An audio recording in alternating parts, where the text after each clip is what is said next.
Hello and welcome to Analysing Avatar, a podcast where we mostly talk about the TV show Avatar and its spin-off sequel series Korra.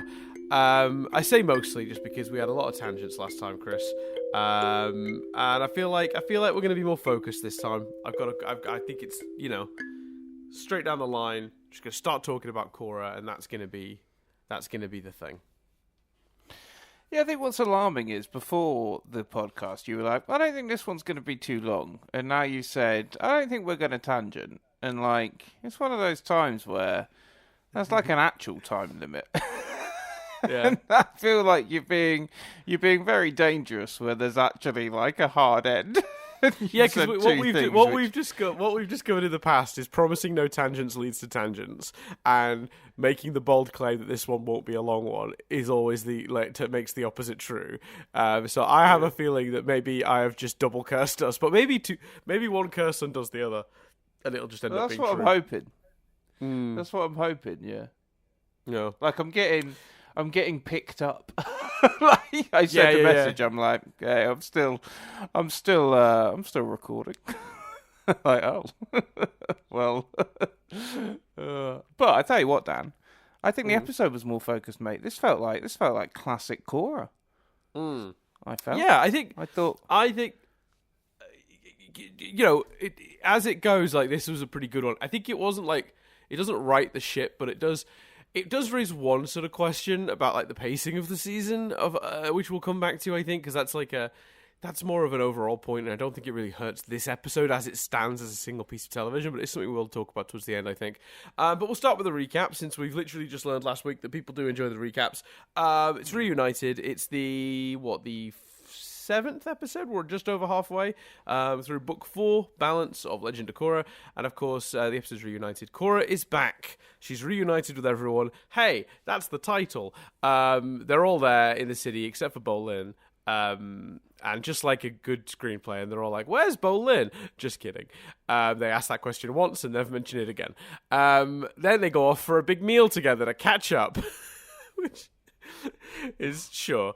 Prince Wu decides to go to the bathroom. His security guard doesn't go with him because he's annoying. Fair enough. No notes. That's I believe that. I really believe that. He gets kidnapped. Korra uses Avatar shit to track him down. Everyone contributes a little in the end, except Marco. He's useless. And then they all celebrate having saved Prince Wu. On the other side of the story, we have, again, the strongest element of the episode being what's going on with Bolin, which is Bolin and Varric come across a bunch of escapees from one of Kuvira's prisons, and they escape the Earth Kingdom together. It's a fun little storyline. Am I missing anything? How does the episode... Oh, the episode ends with Kuvira starting to excavate spirit vines, but not from Republic City, because she doesn't have... purchase in Republic City. Instead, she starts at the swamp, Tough Swamp. I feel like that's going to be and that was the moment that she realized she'd effed up. Notice I said effed there. I don't want any more of these episodes struck. Okay. Yeah. Well, no, it's funny because we talked about that last time. We haven't said this on Rewind Reviews. Remember last season, for listeners, we talked a lot about the fact we kept getting not copyrighted, but the episodes kept getting demonetized because of swearing. We didn't get that once on the subsequent season of Rewind Reviews. So I don't know why on our show about movies, where we're less likely to have old movies, we're less likely to have a young audience, we don't swear. But as soon as we're talking about a kids show, we immediately we just switch on the swear as much as possible buttons. Anyway, doesn't matter. How did you feel about the episode, Chris? I really liked it. I thought it was. I thought all plots were fine. To be honest with you, I thought it felt like last week, as we discussed, especially with, excuse me, sorry. As always, sorry if it seems rude. It's very early. I think that last week you, especially with some of the battles, you felt the budget constraints. Whereas this episode, I thought the action scenes were great. I enjoyed, I like a Korra car chase. That still feels quite novel in the Avatar universe. I thought the fight scenes with Bolin and the gang, and the Earth Warriors, and then the people that they've come across that are also fleeing and stuff. Also great. Enjoyed those. I enjoyed the balance of plots. I felt like there was a little the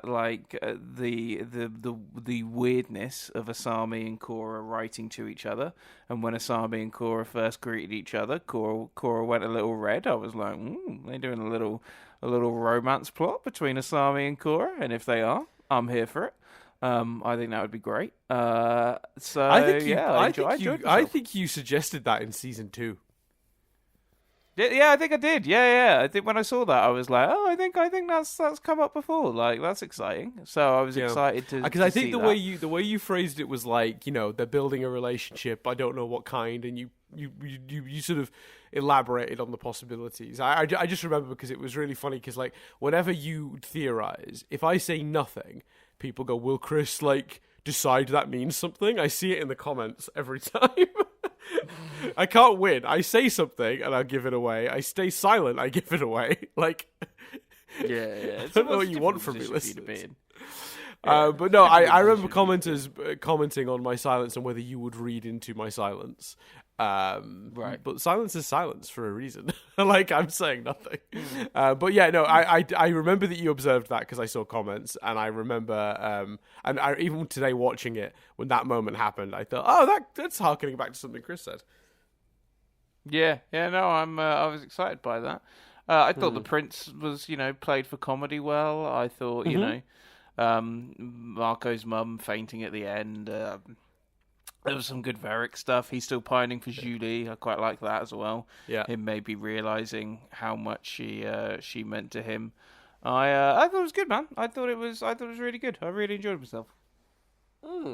Yeah, okay. So, yeah, well, we'll break it down then. I think because there is a lot to like about this episode. I like the awkwardness at the meal, and I do like how they played out the reveal of the sort of Mako finding out that Korra had been in communication with Asami but not him, and like how hurt that may have left him feeling. I thought that was interesting as an angle. We knew they were going to get to it, but they sort of played it out in a way I wasn't anticipating, and I enjoyed that about it very much. I think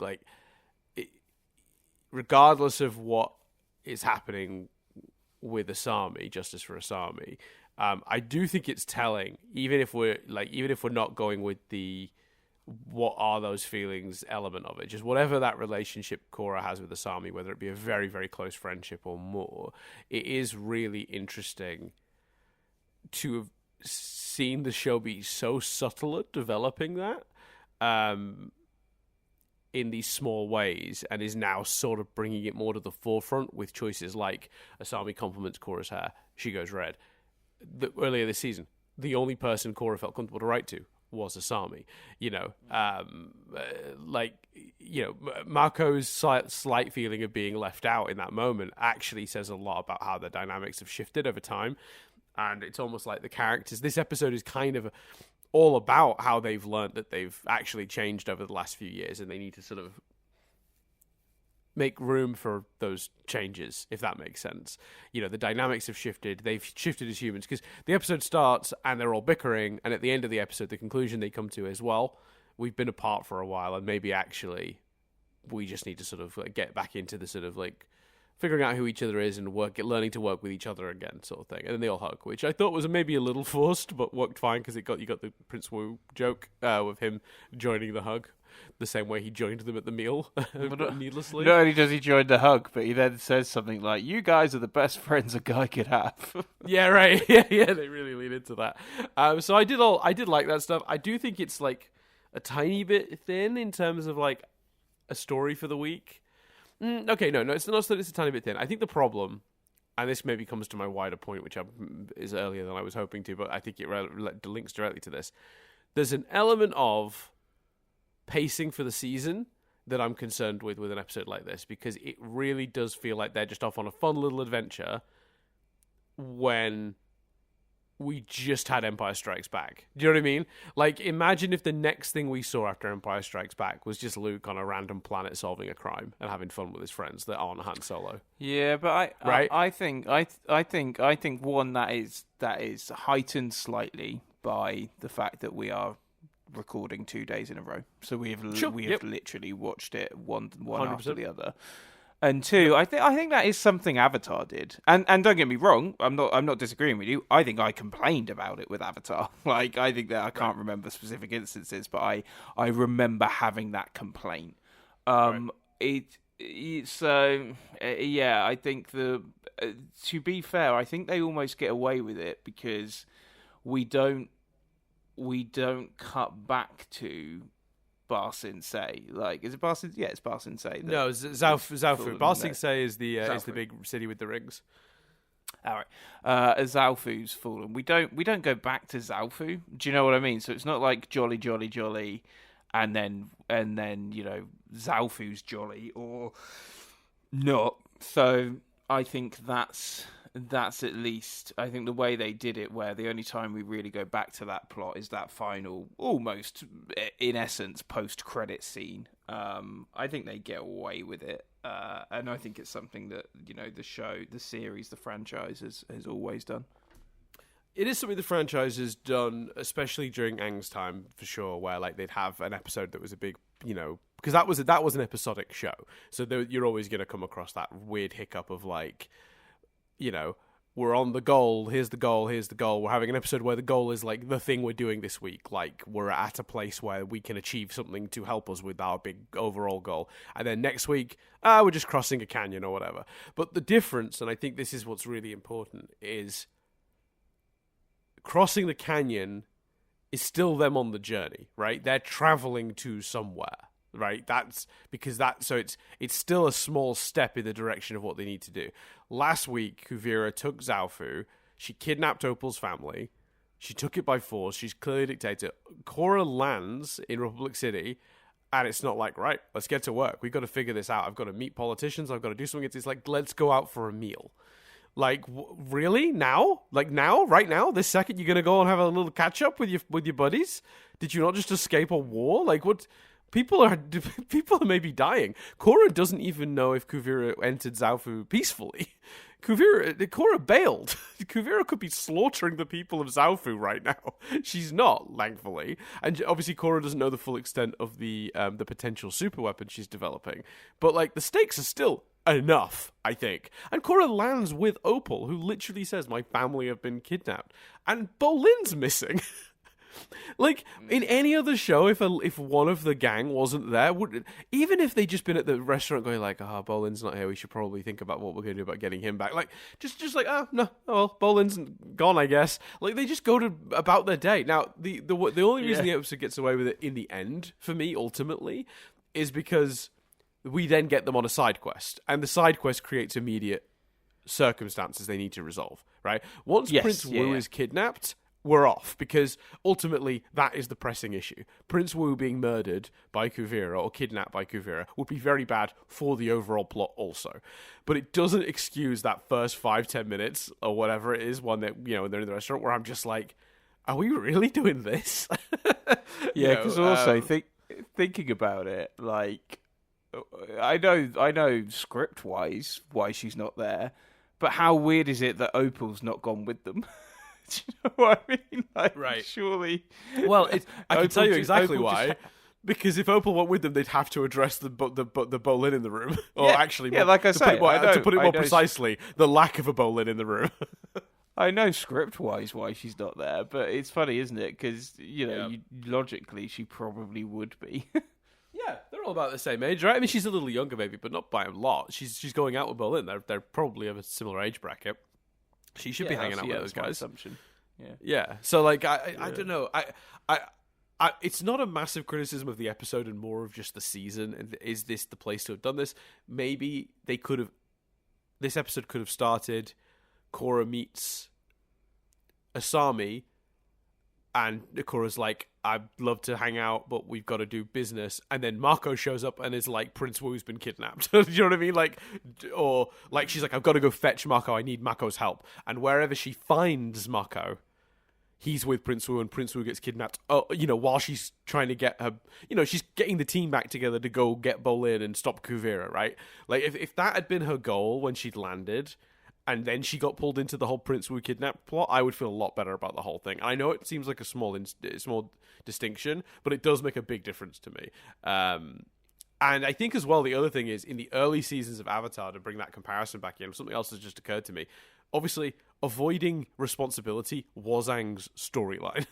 He'd run away from being the Avatar. He was going to continually divert them as they traveled because he didn't want to deal with it. And the more he grew up and the more he needed to deal with it, the more the show kept him on target. Korra has been reasonably focused since returning this series, and it feels weird to have the diversion at the beginning of this episode.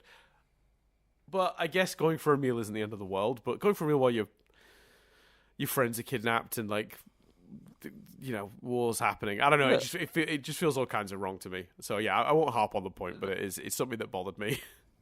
Look, maybe Tenzin had no food in. Have you considered that? Yeah. Maybe they got there and they were like, "Look, we've traveled a long way. We need something to eat." And Tenzin's like, "I got nothing. Air acolytes, have you guys got anything?" They're like, "Nope." And they're like, "All right, off you go to a fancy restaurant then."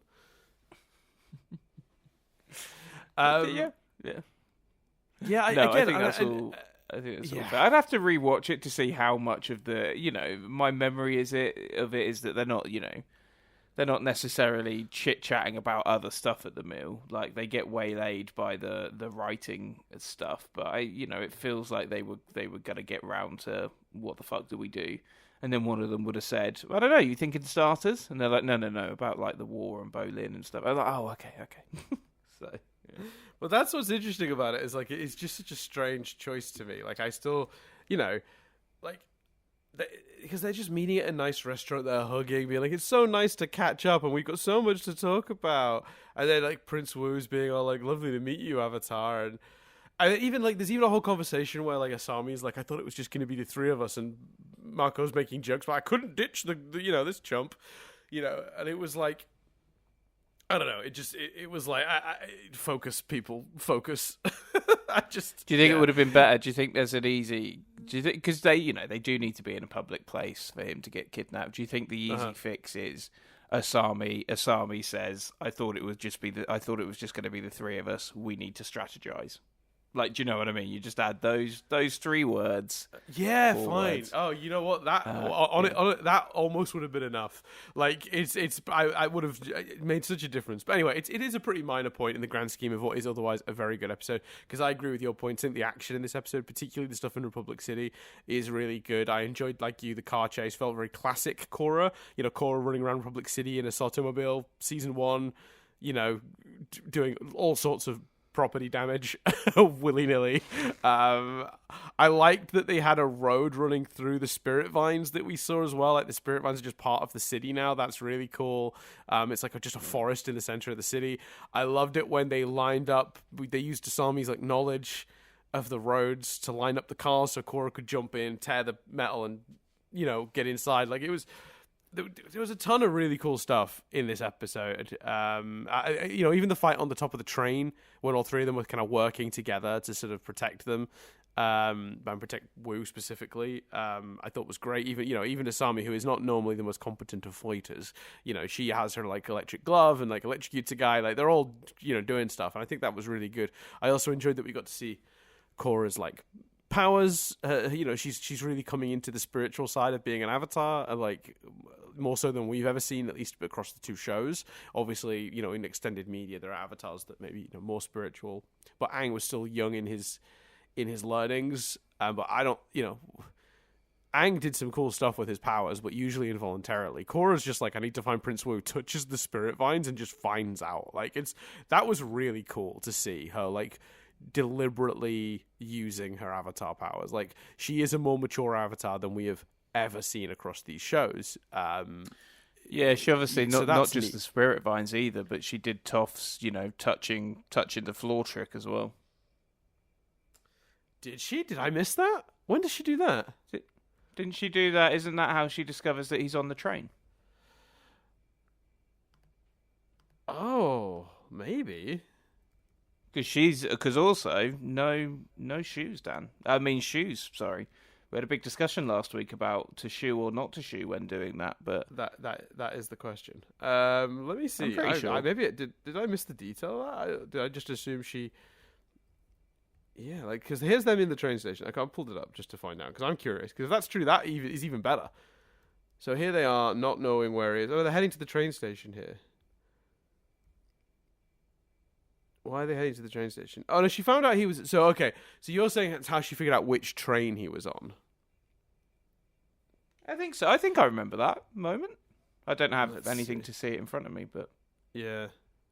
Well, they say they're splitting up to find him. And then we cut back after a bit more action on the other side.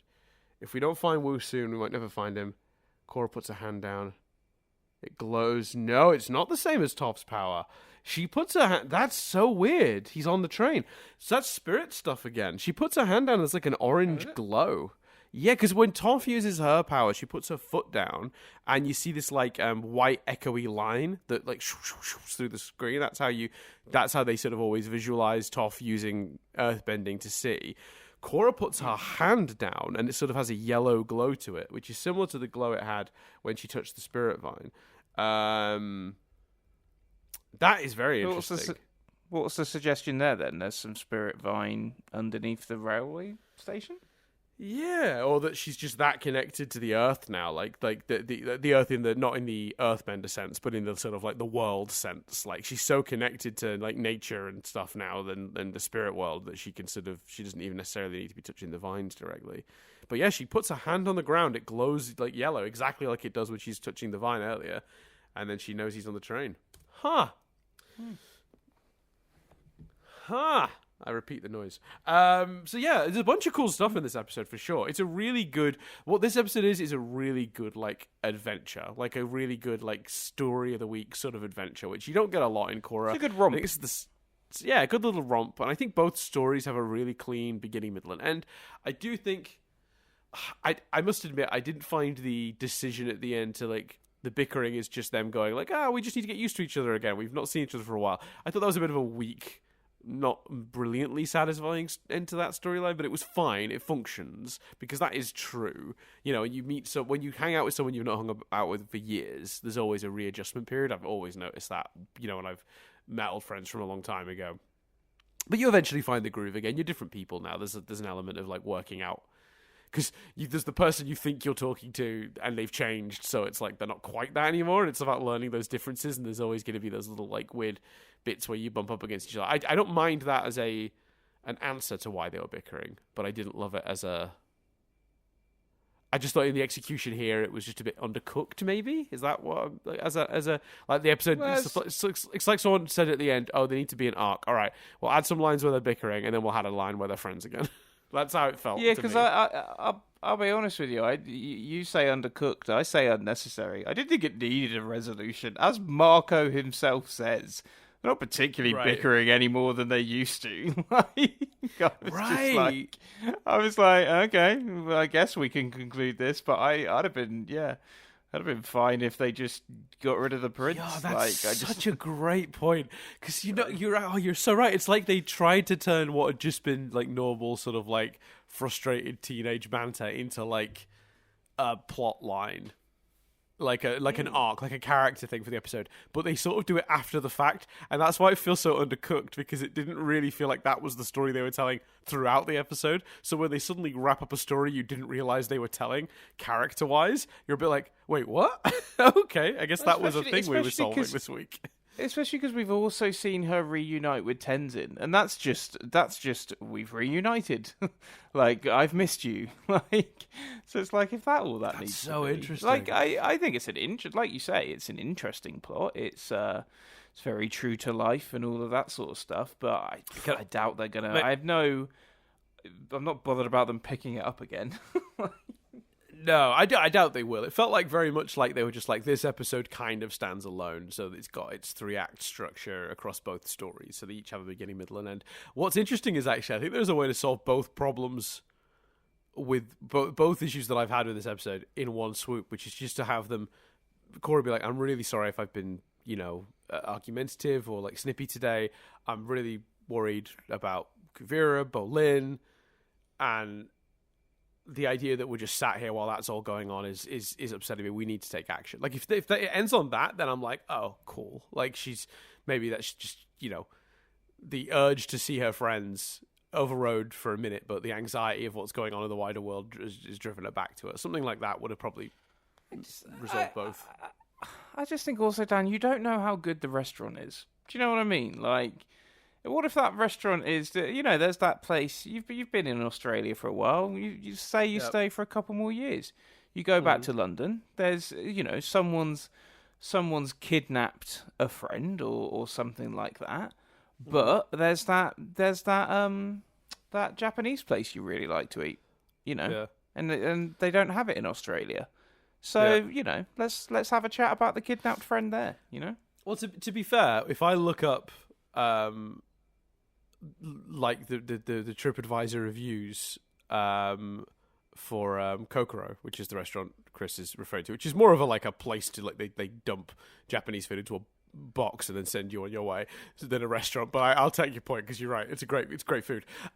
If I was to head back, is that a chain? Because I think I didn't realize that was the name of the place you really like. Because it's become a chain. When I started eating it, there were 2 of them. There are now like 15, 20 of them. So yeah. Oh, we've now got one. We love it. Like it's the katsu chicken katsu curry. Stuff, yeah? Uh-huh. Oh my goodness. But think about it this way though. When I started eating that, the year would have been like 2009. Wow. That's mad. No, later than that. Later than that. 2012. We hadn't left uni in 2009. No, yeah, I did the math wrong. I was adding up the time I was I'm going to bleep that. I'm going to bleep that. I'll make a mental note to bleep that. Dear Lord. Maybe I'll write an actual note. What time is it on this thing? Dear Lord. All right, 29. I just named my old work, which I could go back to, theoretically, in the future, so I'm not going to burn that bridge.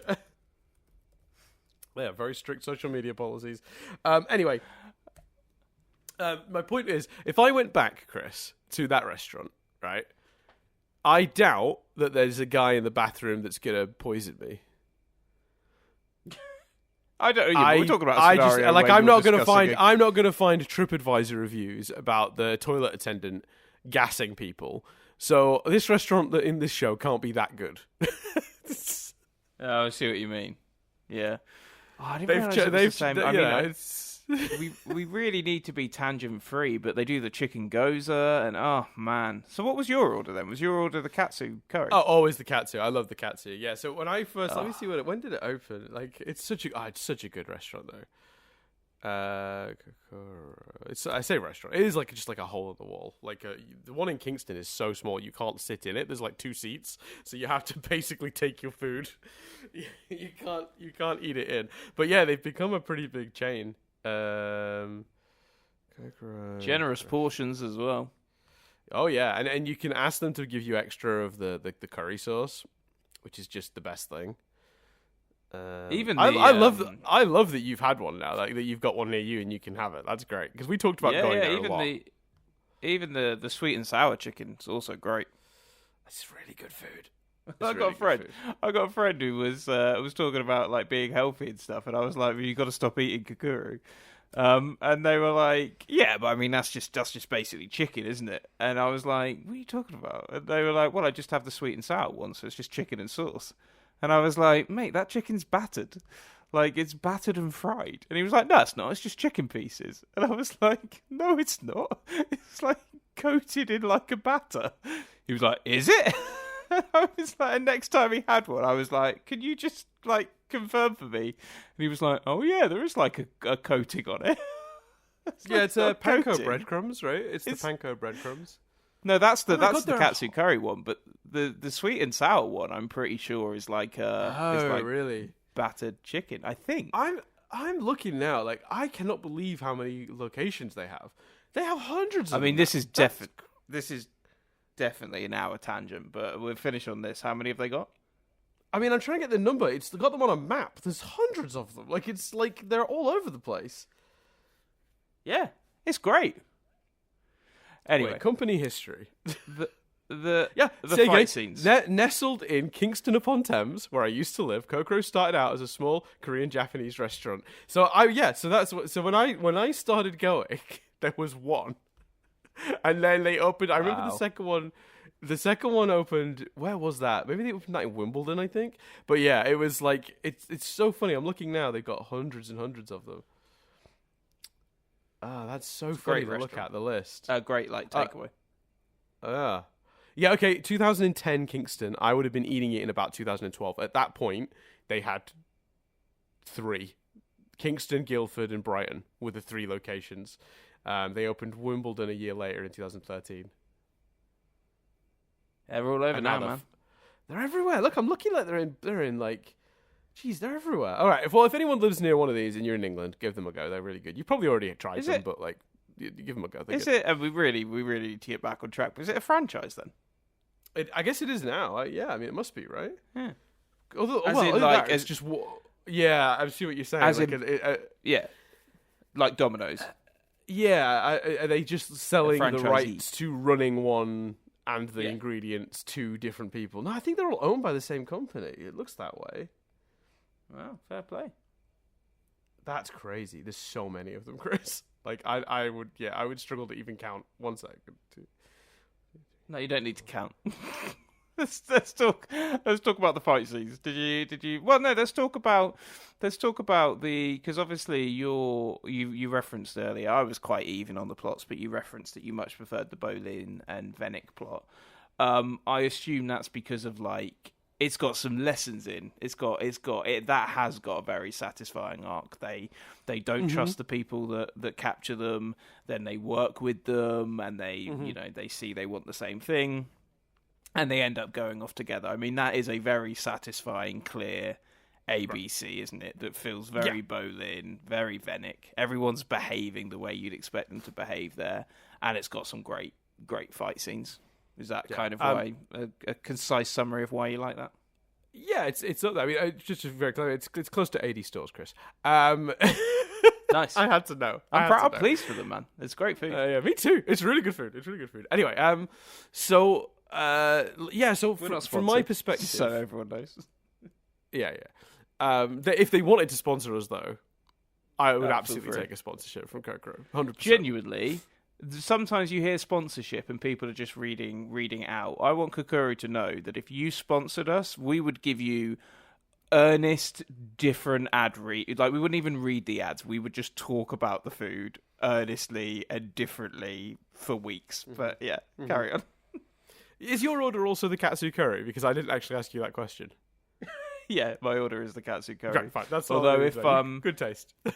If I'm feeling cheeky, I'm feeling cheeky, like, and Jess and I are ordering it together, both get a katsu curry and then get a cheeky little sweet and sour on the side to sort of, pick at. Good choice. Yeah, I'm on board with that.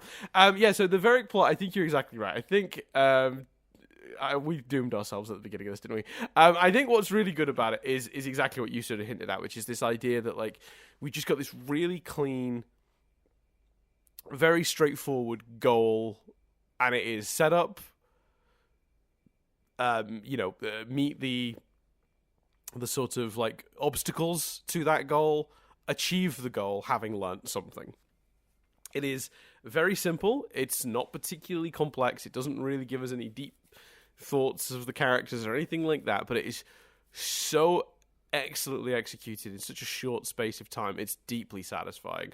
It's really nice to see Varric once again on the good guy's side. It's good to see him being as useful as he is in here. He essentially invents the EMP, which is incredible. But it also has this really cool idea of, like, and it's the same thing the old show used to do, right? It harkens back to the old show. Not everyone has to be your enemy. There is ways for people to work together, and also it really, it actually has implications on the larger plot, because we've learned something new about what Kuvira is doing. She isn't just rounding up people who disagree with her and putting them in the re-education camps. Even if you're on side or you're just silent, if you happen to not be originally from the Earth Kingdom, you're being rounded up. I mean, that is some straight up, like, I'm just going to say it, some straight up Nazi shit, right? Oh, this episode's definitely been demonetized now. All right.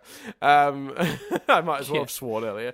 But that is what that is. I mean, that is, they are rounding up people that do not come from where they live and putting them in camps. It could not be more explicit. Like, it's really, really interesting to see them really leaning into more examples of Kuvira's wrongdoing. And I think also one of the strongest, because we're seeing it, right? These guys they look as rough as Bolin and Varric do from running through the woods for a week, whatever, how long they've been doing it. They look rough, like they're dirty, they're tired, they smell, like they're not happy people, and I think while we're also, it's amazing, again, with the little screen time it has, how much this story is doing, while also being a really very simple, beginning, middle, and end 3-act plot told in probably just 4 or 5 scenes, maybe, not even.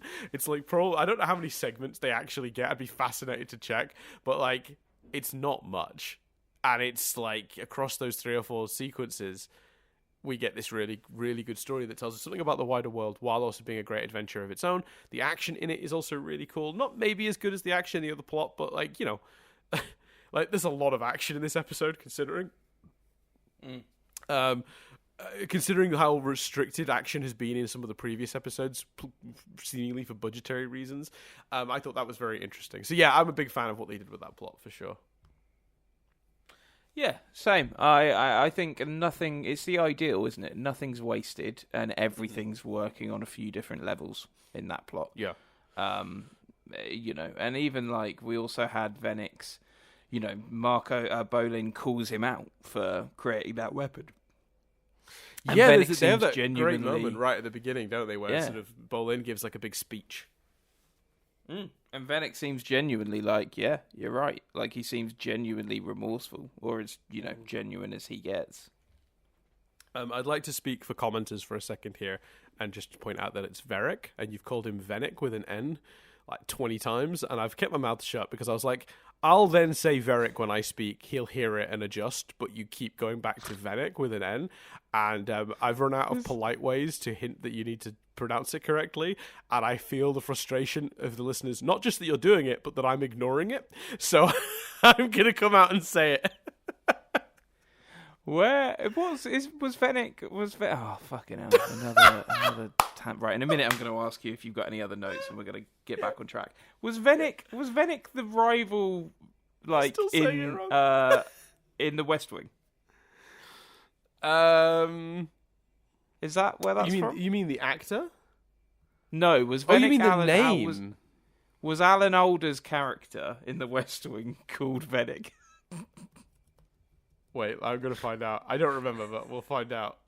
The internet is at my fingertips. This is about as useful as looking up. Yeah, it is. It's Vinick. Vinick. Okay, maybe that's where it comes from. Sorry. So Varric. Okay. Yeah, I think I like. The trouble is they've done a bait and switch with sort of a Varric is remorseful and feels bad arc before. So obviously this is the final season, so I assume they'd stick to it. But still. Before any other notes, Dan, I'm gonna do what I don't normally do. I'm gonna plant a flag with a prediction for this show. Oh, I love it. You've been more reluctant on Korra than Steven Universe to plant flags and theorize, and I think that's been true across Avatar as well. So I'm very excited. What are we thinking? Well, first, this isn't the flag I'm planting. I think Asami and Korra will end up together, but my other sort of, in my opinion, bigger flag, because I think they very clearly laid the tracks and sort of, the acknowledgement that people had reacted to me saying it, all that stuff. So I think that one's fine. The bigger flag I'm going to plant is I reckon the Prince will become the Earth King, because I think they have parked the Prince and they're just leaving them. They're not going to do any other stories with him, but they've parked. And why park if you're not going to go back to? Like, it would be such a waste of screen time and character if ultimately that character doesn't become the Earth King, because I just think, why park the character if you're not going to return to the character? So that's my flag. When you say park, and I'm not disagreeing with the theory, or I'm just for the sake of discussion. When you say park the character, do you mean they've parked his progression, or do you mean that they've parked him in the sense of he's just sort of there now? Yeah, they've parked him in the sense that we don't need to. They've parked him like, the 14th Doctor was parked. Like, at the end of the 60th anniversary specials, we oh, you mean how he ends up at the end of this episode? Yeah, we didn't talk about that. Sorry, I completely forgot about this moment. For listeners who are not remembering, and I forgot to mention it in my summary, the episode ends once they acquire Prince Wu. They take him to essentially a safe house, like an unlikely place to leave him, so that Kuvira's men can't find him again, and he's going to stay hidden there for the time being. You're right. They found a place to put him where he's out of the way for the subsequent, battles that will probably ensue. Presumably, as Chris is theorizing, and correct me if I'm mischaracterizing it here, to bring him back out and go, now he can become the Earth King because we've defeated Kuvira. Is that basically the theory? Yeah. That's my theory, because of how they've left him. Like, they've literally, it feels like there's no need to go back to him. There's no need to tell stories with him. It feels like he's just there, and then at the end they can go, okay, fine, you're Earth King. I'm glad I followed up with the question there, because I forgotten about that moment and was thinking that when you were saying they've parked him, I thought you were kind of saying like his character is sort of in a stasis now, because it looked like for a couple of episodes he was going to grow up a little bit and like learn not to be such a chump all the time, and then and they've sort of pinned that and not let it shift for the last few episodes. So he's kind of been in a state of like sort of arrested development where he's not really growing at the moment. I thought you were sort of talking about that, and that they're going to ultimately pull the pin out of that and let him evolve into a competent leader.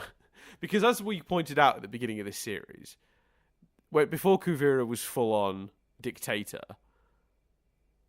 the options were a fairly strict and maybe brutal leader, but someone who knew what they were doing, versus an absolute clown show. And it was like, none of these options seem good, right? Like, and we may have even compared it to the real world right now. I say right now, at the time, because for listeners in the future who are hearing this, when we recorded that episode, the upcoming American election was two quite old people, and now as we hit the end of July, it's now one quite old person that's also a horrendous dictator, fascist, crazy person, and not that. And it's changed. So just to place these in history, because I don't think I realized how much I would be dating that podcast by talking about the upcoming US election, because I did not realize the ticket would change in such a, surprising way. The news has been interesting the last few weeks, put it that way. Anyway, in a way, that's what you've done there is equally a comparison to this. By making her so villainous, now you go, well, better someone relatively harmless in comparison, because I think they'll just do it. Like, there'll be maybe a hint that, I think they might just do it and ignore all of that element of it, which would be weird considering how sort of how political this season has been, and how they've discussed war and power and all of that sort of stuff. But they'll either just ignore it, or they'll go, look, they're Earth King, but the people that are actually deciding stuff, the people that are actually making these decisions, are the people behind them. The prince will be the king, but he won't necessarily be running the show. Maybe they'll do something like that. But I just think why park him unless you're gonna unless you're going to return. So, which leads me to the theory that, well, ultimately he'll be Earth King then. Yeah.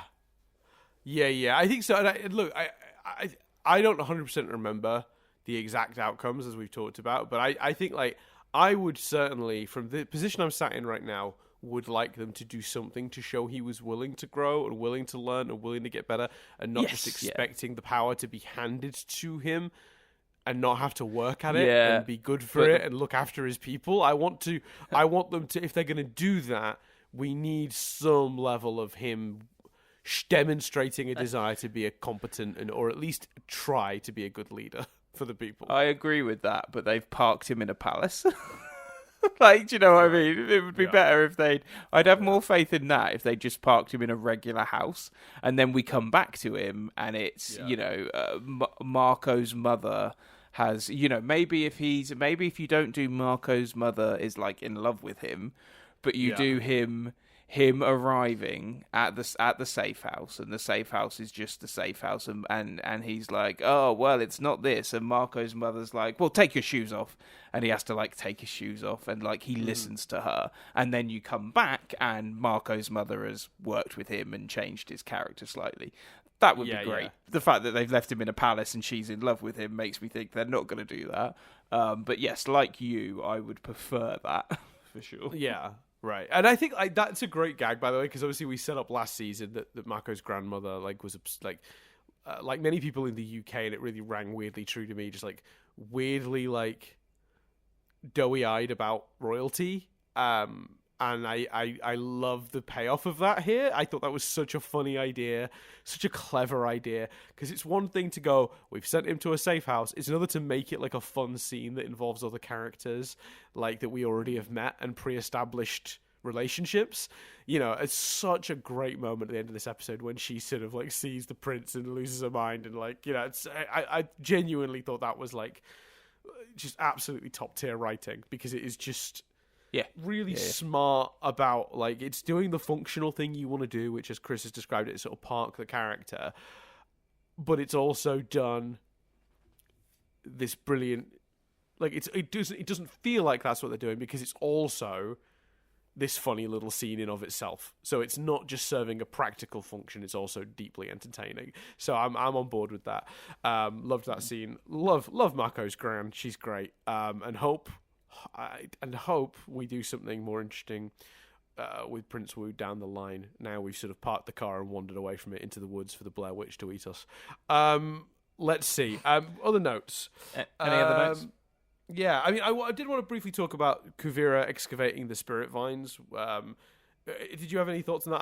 I mentioned it briefly in my summary, and thought like she fucked up because I didn't realize it was Tough Swamp, but I like the scene, and when you said it was Tough Swamp, I was like, oh, good, that's exciting.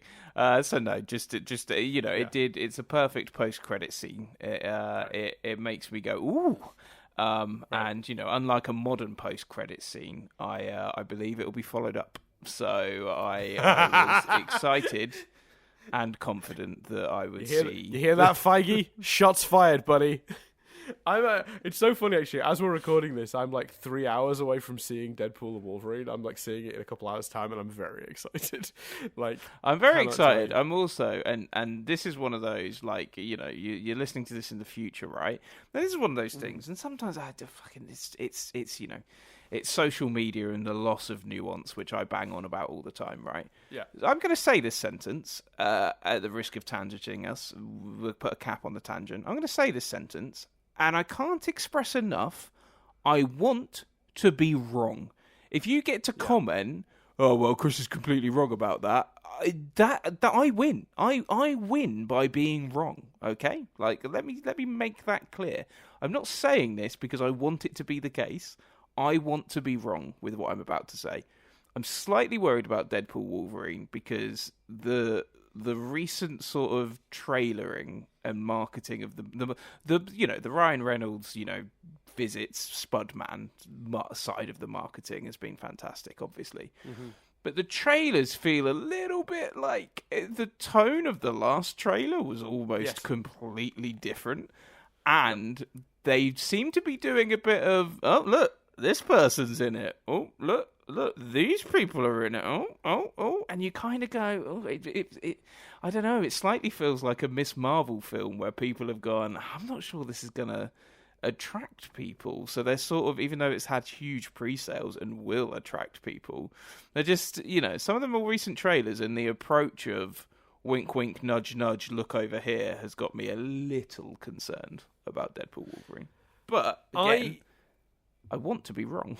It's so funny because people listening to this will know the answer to these questions, but I think that the more recent trailer wasn't so much about the wink, wink, nudge, nudge, and was more about, look, the movie has heart too.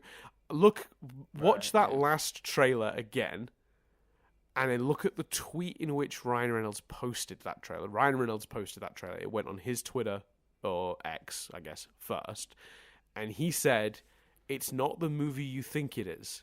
And then when you look at the trailer, all of it is about the heart of the movie. All of it is like Wolverine's baggage, Deadpool's stakes for his family, and even the wink, wink, nudge, nudge cameo they gave away in that trailer is an emotional one.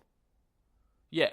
Because that character has emotional significance. So I actually thought that trailer was trying to demonstrate this isn't just going to be dick jokes and cameos. Right, and I feel like that was what they were trying to say with that last trailer. Whether that's true or not, I don't know, because it really could just be dick jokes and cameos, and that would be not great. I hope it does function as a movie, but yeah. On that, I hope it doesn't get. I hope it doesn't get Doctor Stranged either. I hope people don't dislike it because there's not as many cameos as they're expecting. Yeah, well, those people. Those people will never be satisfied, I don't think.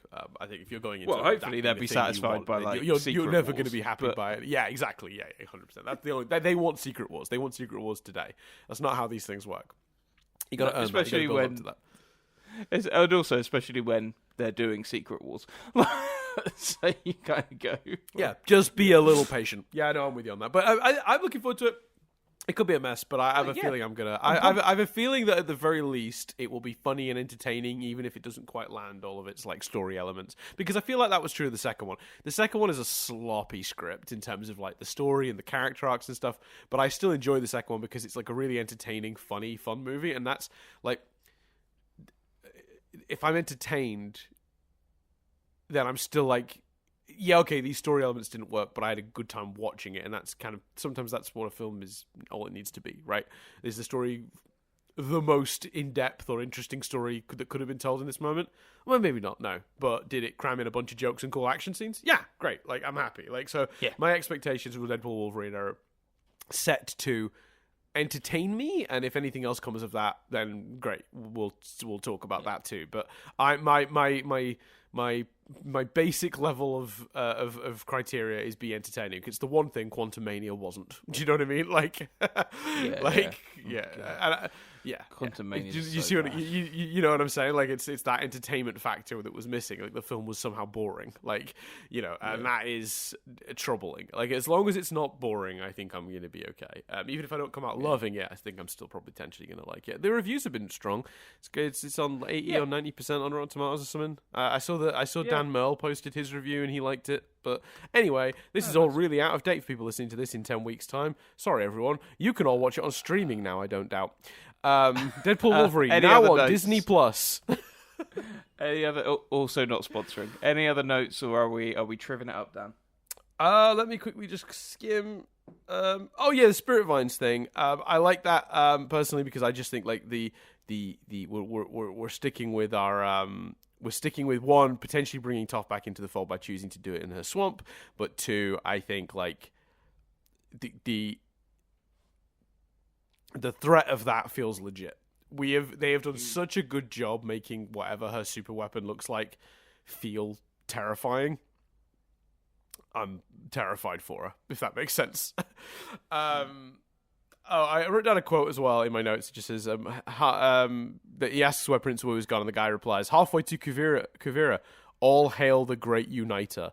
And one, using the word hail felt very deliberate, but also how menacing were those like guys that have clearly bought into Kuvira's like shtick. They were really scary because they seemed like they were part of a cult, which they clearly kind of are, but terrifying. Yeah, no, terrifying. Yeah. Mm-hmm. So yeah, they're doing a really good job making Kuvira seem threatening. Is Kuvira's like motives the most interesting? Maybe not. But like, is she like a villain that I'm mildly terrified of, and think like she's a really good threat for our heroes because I actually am concerned they can't topple her at this stage? Yeah, they've done a great job of making her seem pretty indestructible. So 10 points to the creative team working on the show for that. Here, anything else? Oh, the checkpoint thing. Just want to quickly talk about. I think the scene where they're trying to go through the checkpoint and there's a bit of tension whether they'll get caught or not, and Varric's all like, "I've been through, 10 tons of shit, and a wolf bat ate my feet and whatever." And he's like yelling about all the stuff he's been through. The guys are just like, "Let him through." And then there's that amazing moment where you see it from inside the inspector's booth, and they're all going past, and Varric like winks at him, and you can see the poster in the foreground. It's such a great moment. It's a little cheesy, it's a little cliche, that whole sequence, but it is very fun. And we didn't talk about the scene at all, but I really liked it. I thought it was very funny. Yeah, I thought it was very funny. Very classic Venick. Yeah, classic Venick. Yeah. The last question I had for you, very quickly, sorry. Do you think Mako is bad at his job? I said some thoughts on that earlier, and you didn't get to respond because I think we moved on for some reason. Mako just let Wu wander off to the toilet. Like, he's security. He's probably supposed to follow him. No, because this isn't Marco's job. Marco shouldn't be a bodyguard for this guy. Marco should be Batman. Marco should be an investigative policeman. Obviously I know Batman wasn't a policeman, but he's an investigator. He's a detective. This shouldn't be Marco's. The world's greatest detective. So goes the title of his gold comic. That's Detective the word. That's the word I'm looking for. Marco. This shouldn't be Marco's job, and most people would have given up by now. The fact that he's still stuck out and is still with him says a lot. So no, I think Marco could be forgiven for letting him pee on his own. Yeah. Also, he was very annoying. Yeah. And also Marco would have just been captured as well. So that looked like pretty powerful perfume. So that no spray, no lay guy really got him good, and I think would have got Marco as well. That's such a British reference that we're now going to have to explain.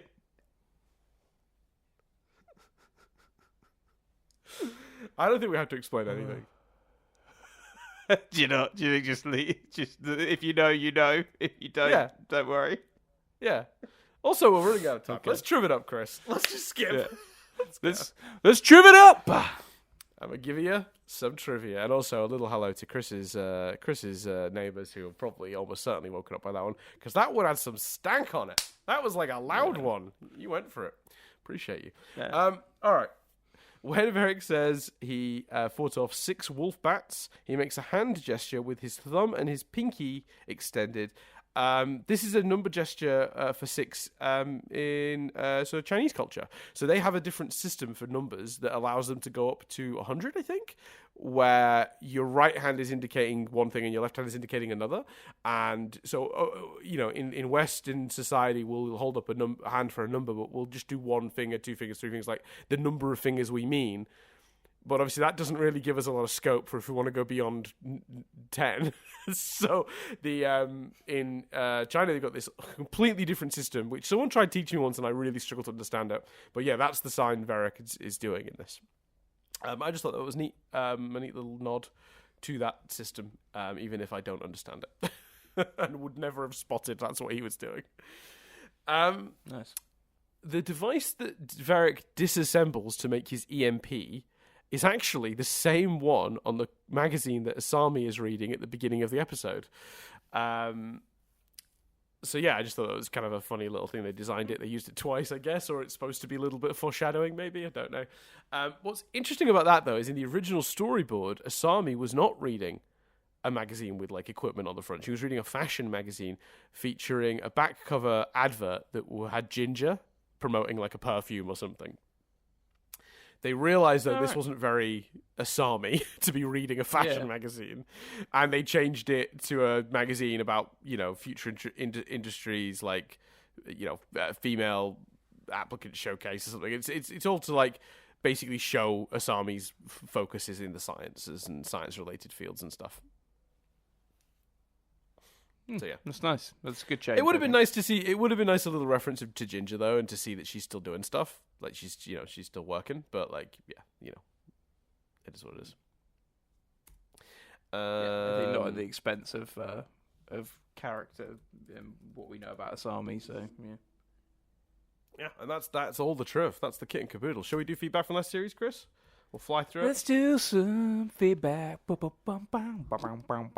Feedback from last time that we didn't get a chance to respond to, but we'll respond to now. Hi, I'm Dan, and welcome to feedback from last series. As Chris eloquently explained, this is feedback from the last series because we record these in advance. We don't always get to reply to the comments that we're getting as it's airing, so we do those in the subsequent series. Leave comments for this series on our YouTube channel, youtube.com/nothingbutstatic UK. If you'd like your comments to be included in the little special feedback episode we're going to do subsequent to series 4. I mentioned last week that last year we made a lot of jokes and made a lot of, I'm going to take that back. Let me rephrase that. We made a lot of statements that we would really love it if people just told us what they had for breakfast in like reviews and comments, because obviously the comments and reviews help the algorithm share what we're doing with other people. But not everyone has something they want to say to us, which is totally fair. So we just said, tell us what you had for breakfast. And then we said, if you've done that already, tell us what you had for dinner. Like, just tell us what you're eating. Like, we want to know. Chris and I like food. So we have had a few of those. I'm just going to read this one quickly. Alchemic Wolf 1 said, I'm trying to decide between butter chicken or spaghetti bolognese, and I'd like to know which you think I should make for dinner. I'm going to cut in here and say I think butter chicken of the two. What are you thinking, Chris? I would say butter chicken as well, because I think there's, especially for like a weekday meal, there's more room for veg with buttered chicken, I think. Yep. And, have the spag bowl on a Friday, and by the way, this isn't me going, I eat healthy. It's me going, I need to force veg in during the weekday because I'm awful at the weekends or if I'm stressed. So, yeah, I'd go buttered chicken. Yeah, I'm on board with that one. And then someone else called Vita Meninkavit. Sorry if I'm pronouncing that wrong. Says, honestly, I don't remember what I had while listening to this one. It was a couple of days ago, so there's a good chance it had something to do with rice. Nice. So maybe they had butter chicken. Maybe they were hanging out with Alchemic Wolf and they both had butter chicken together. Then that same commenter gives us a comment on a different day saying, I was on the way to visit a partner of mine while listening to this app. I was very much looking forward to indulging in some delicious homemade vegan lasagna leftovers. So lasagna leftovers. I feel like lasagna is basically just like a cheesy spag bowl. Am I being fair? Am I being unfair? Yeah, no, I think that is fair. Yeah, it's basically it's most of the same ingredients ordered in a different way with right. Bechamel. So yeah, I think that's fair. No, and then we've got the legit one. So this is one that starts with a food one and then goes into an actual. I just thought I'd clump the food ones together. Oh god, there's another one here I'd missed. Oh dear, there's so many of these. So Shadow Vanify said, I had some lovely sausages and scrambled eggs this morning for breakfast. Good choice. Great. Excellent choice. Great choice. Just a classic. Just a classic. Fantastic. And you know what? I respect anyone who can find the time to make sausages and scrambled eggs for breakfast, because when I wake up in the morning and I've got work, like, I don't have time for anything. I'm lucky if I eat toast or cereal, because they're quick to make. And even then, I often don't even have time for that, and I grab a croissant on the way to work. Like, that is... Same. Yeah. Nadia did that recently, and a seagull stole the croissant. And I laughed. That is... She was like... a story in 3 parts for the ages. That fucking hell, that's bad, man. Incredible, isn't it? That's because the birds in Australia are just so like, it's all right. Dan's on our side. Don't worry about it. He basically gave us permission to take this. These two are always feeding us. The word got round. Yeah, yeah.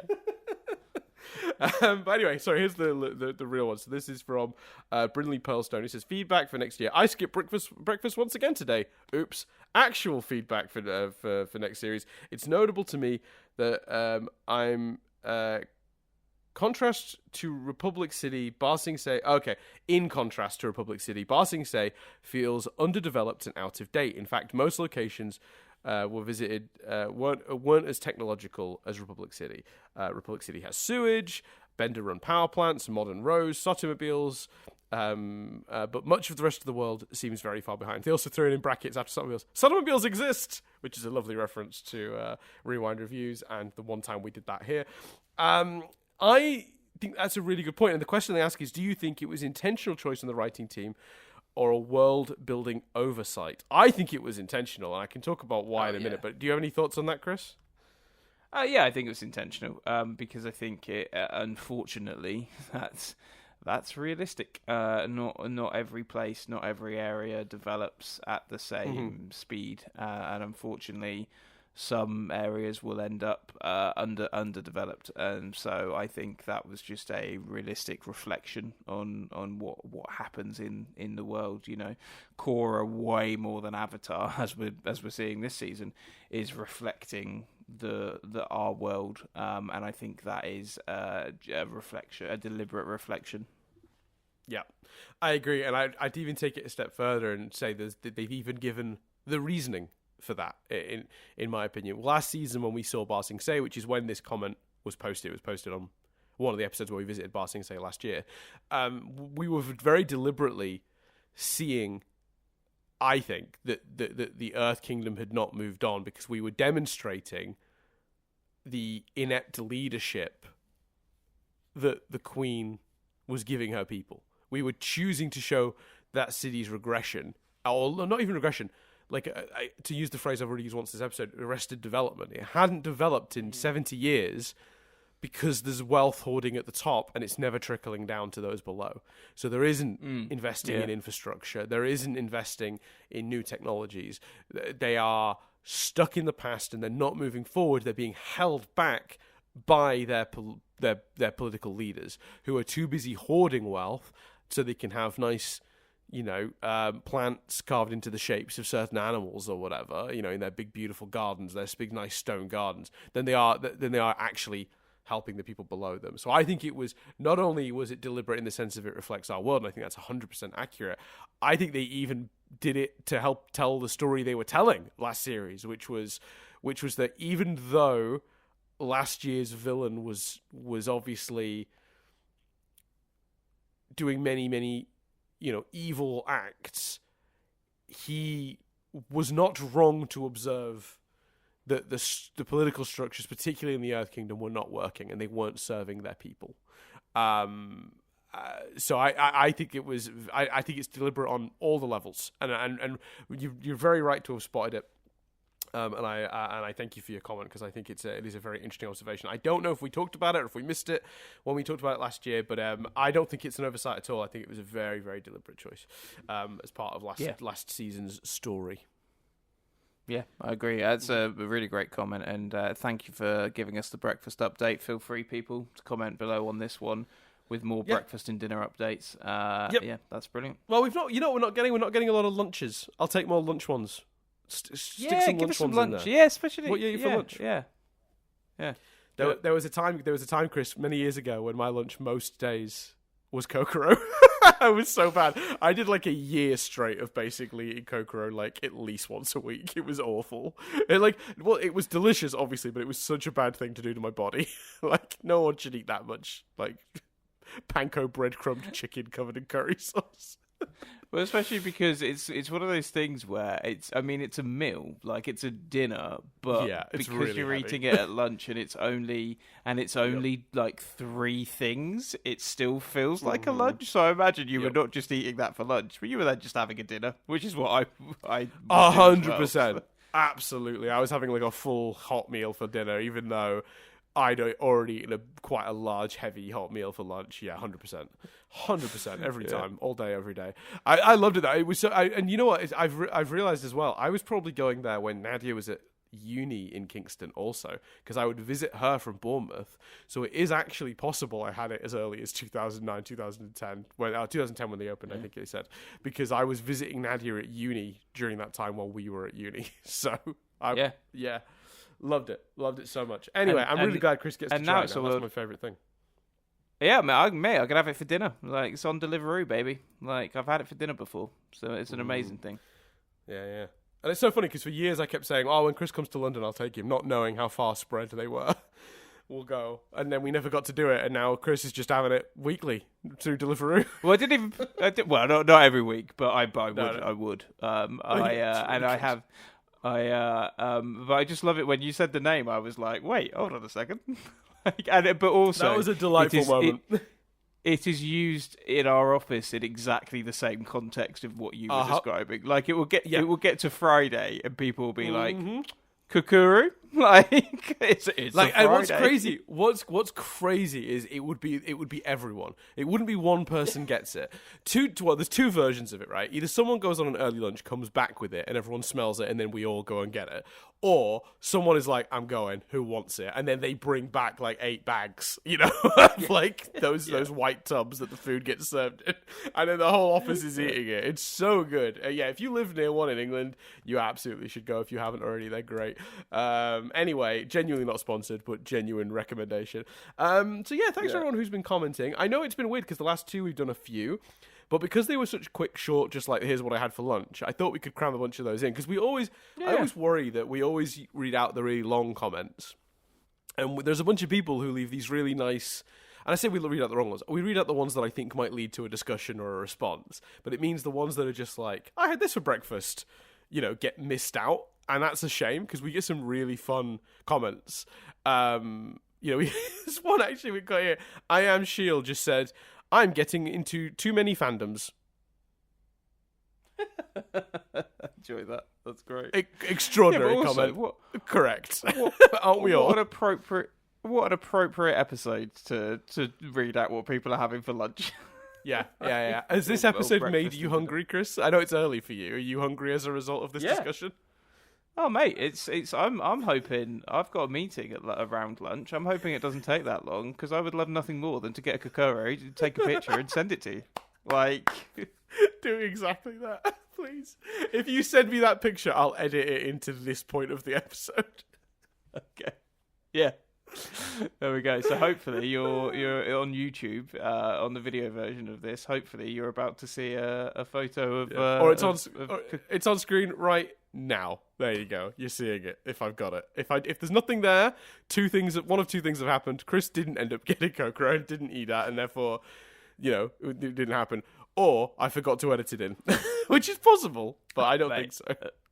Mate, let me tell you something now. If I don't end up getting it for lunch, I'm using this as a whole. Like, whatever Jess has planned for dinner ain't happening. I promised Dan a picture. It's for the podcast.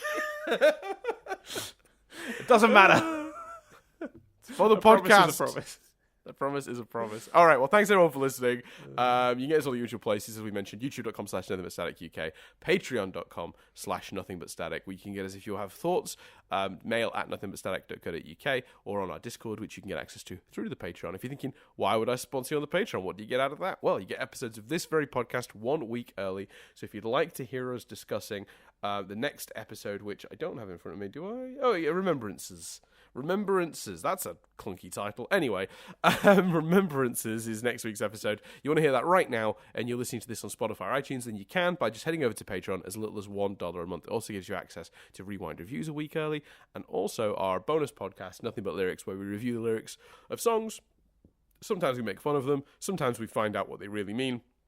Sometimes it's a little bit of both. It's a good, fun time. I really enjoy that podcast. I'm looking forward to getting back to it. Otherwise, if you want to leave a comment for the feedback episode we're going to exclusively do sort of 10-ish weeks after this series is finished, then get on. But your best bet is to head to the YouTube channel and comment under the videos, but you can also send them through Discord or through email, as mentioned. Obviously, always give some support to Raphodraws, Raphodraws, who supplies that brilliant artwork of Appa in front of the sun that we use on iTunes and Spotify. If you've seen that, there's a great artist there that did it. Go support them just by following them on social. head over to Instagram, follow them, look at what they're up to. launchlinks.io/u/Raphodraws for access to their Tumblr and Twitter and YouTube and Redbubble and all that stuff. That's, I think, everything for this week. Thank you all so much for listening.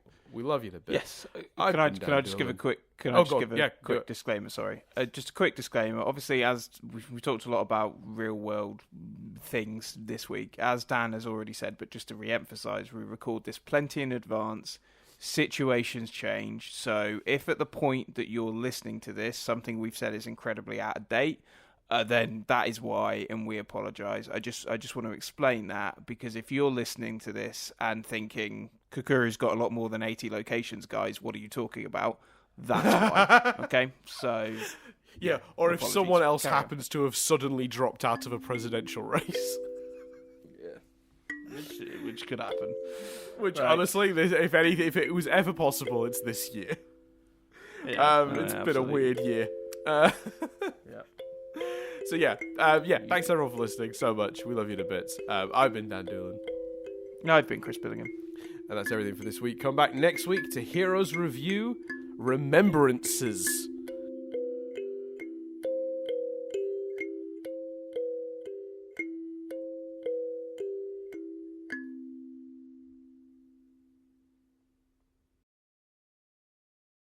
That's a dreadful title. It's so bad. Anyway.